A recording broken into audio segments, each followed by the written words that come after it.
तनसीख निकाह बरबनाए खुला। दोस्तों, मेरा आज का टॉपिक बहुत ही आसान और यंग वकला के लिए बहुत अहम है, क्योंकि कोई भी क्लाइंट जब अपने केस में वकील करने के लिए आता है तो उसकी ख्वाहिश होती है कि अपने केस में मैं अच्छे से अच्छा वकील करूं ताकि कामयाब हो सकूं। लेकिन जो दावा तनसीख निकाह है, ये करते वक्त क्लाइंट ये नहीं सोचता कि मैं किसी सीनियर वकील को ये दावा दूं, क्योंकि ये एक यंग वकला के लिए एक नया सा दावा है जो यंग वकला को अक्सर दायर करने का मौका मिलता है। लेकिन हाँ, अगर यंग वकला को इस बात का पता होगा कि दावा तनसीख निकाह में लिखा क्या जाता है और कैसे दायर होता है, तो तब ही दायर कर सकेगा। अगर यंग वकला ने दावा तनसीख निकाह ही गलत फॉर्म पर या दावा तहरीर करते वक्त कोई गलती कर दी तो वो क्लाइंट दूसरी दफ़ा उसके पास कोई केस लेकर नहीं आएगा।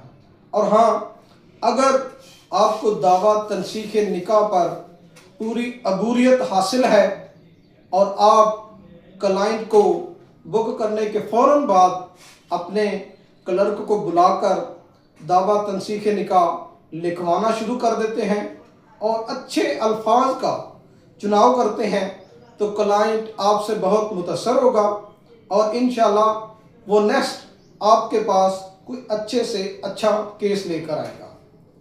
दोस्तों, दावा तनसीख निकाह ड्राफ्ट करने के लिए सबसे पहले अदालत का नाम, यानी कि अदालत जनाब जज साहब फैमिली कोर्ट जंग, उसके बाद मुद्दईया का नाम, उसकी वल्दियत, उसकी कौम, उसका सकना, बनाम आ जाएगा मुद्दा अलैहिम, उसका नाम, उसकी वल्दियत, कौम, उसका एड्रेस।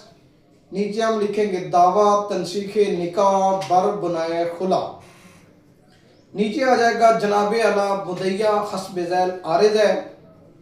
दोस्तों, फैमिली केसेस जितने भी हैं, इनमें सबसे जो पहला ज़िमन होता है वो ये होता है कि मुद्दईया का निकाह व शादी हमरा मुद्दा लय कब हुआ। उसके बाद दूसरे ज़िमन में लिखी जाती है बच्चों की तफसील कि कितने बच्चे तवल्द हुए और किस किस के पास हैं। तीसरे नंबर पर लिखा जाता है मुद्दा लय का रवैया कि मुद्दा लय का रवैया मुद्दईया के साथ कैसा रहा। चौथे नंबर पे हम लिखेंगे कि गैर आबादगी का दुरानिया कि मुद्दईया कब से गैर आबाद है।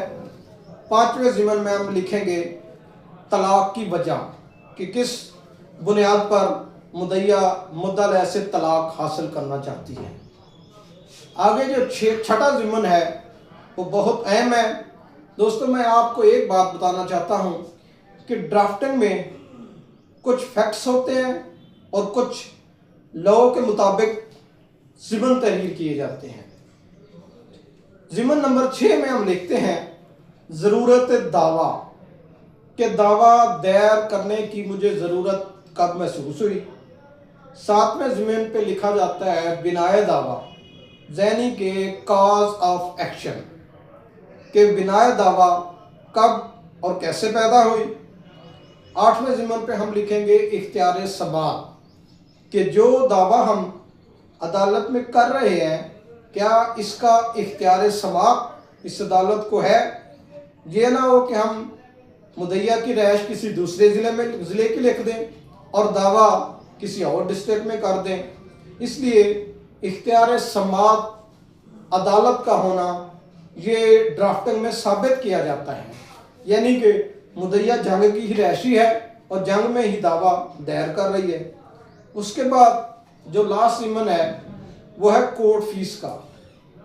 दीवानी और फैमिली केसेस में लास्ट जो ज़िमन होता है उस पर लिखा जाता है कि इस दावा पर कितनी मलियत का कोर्ट फीस चस्पा होना चाहिए कानून के मुताबिक। उसके बाद हम नीचे लिखेंगे इस्तदा, लिहाजा इस्तदा है कि दावा मुद्दईया बहक मुद्दईया बरखिलाफ मुद्दा अलैहिम मुद्दा अलैह माँ खर्चा व हर्जा मुकदमा डिग्री सादर फरमाया जाए। राइट साइड पे आ जाएगी تصدیق کہ حلفاً تصدیق کرتی ہوں کہ جملہ مراتب بالا میرے بہترین علم و یقین سے صحیح و درست ہیں۔ دوستو میری نیکسٹ ویڈیو ہوگی وراثتی حصے کی تقسیم پر، کہ کوئی بھی بندہ جب فوت ہوتا ہے تو اس کے جو ورثہ ہیں کس کو کتنا حصہ ملتا ہے۔ شکریہ۔